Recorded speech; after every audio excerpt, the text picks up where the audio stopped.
All right. Well, I feel, I'm going to throw one last question in there for your guides, and I'm going to ask, what can we do to help hold the line against the fear mongering? I think it comes down to community. It's just building your own community that you can rely on and know your neighbors because that's become a lost thing. Nobody goes outside. If you do, you're just waving at your neighbors and not saying hello. Mm, So, that's hard because we are I hermits. would say don't give fuel to the fire. Keep that open dialogue about this is not it's not the end of the world. This is not what's going to end us.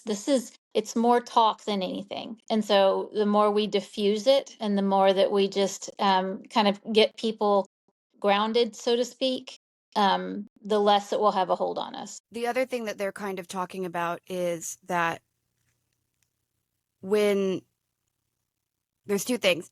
When you see it online, right? Say that Ariel, for instance, I think you and I are probably a little bit more on TikTok. Maybe you are, but we're scouring the internet for data sometimes, and it does not hurt to leave your harmonic in the comments because you can basically say, "I really love you guys. I really think we're gonna be okay. I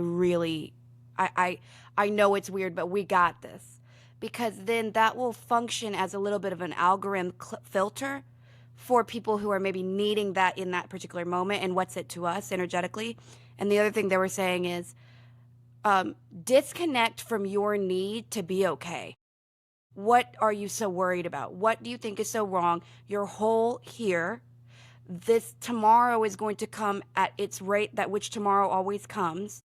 And so if we can really say, I'm curious about this, but I don't need it to have an answer. Could it be HARP? Could it be the towers? Could it be the magnetic field changing? All of it could be true at once. We have no real ability to check that.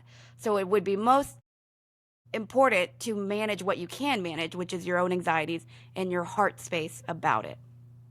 And they're telling me it's okay to approach this with wonder, with Yes. that child curiosity, without having to have that overlay of, oh, we're all going to die.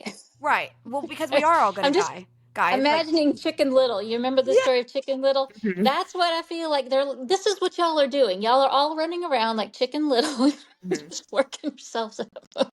Well, and we are little. Like in the grand I scheme of know. these things, look how little we are. Like we're supposed to. I mean, it would be almost asinine to tell people like quit being afraid. Wow. Right. Yes. That's not what you can. But also, Not the it's best kind of approach. like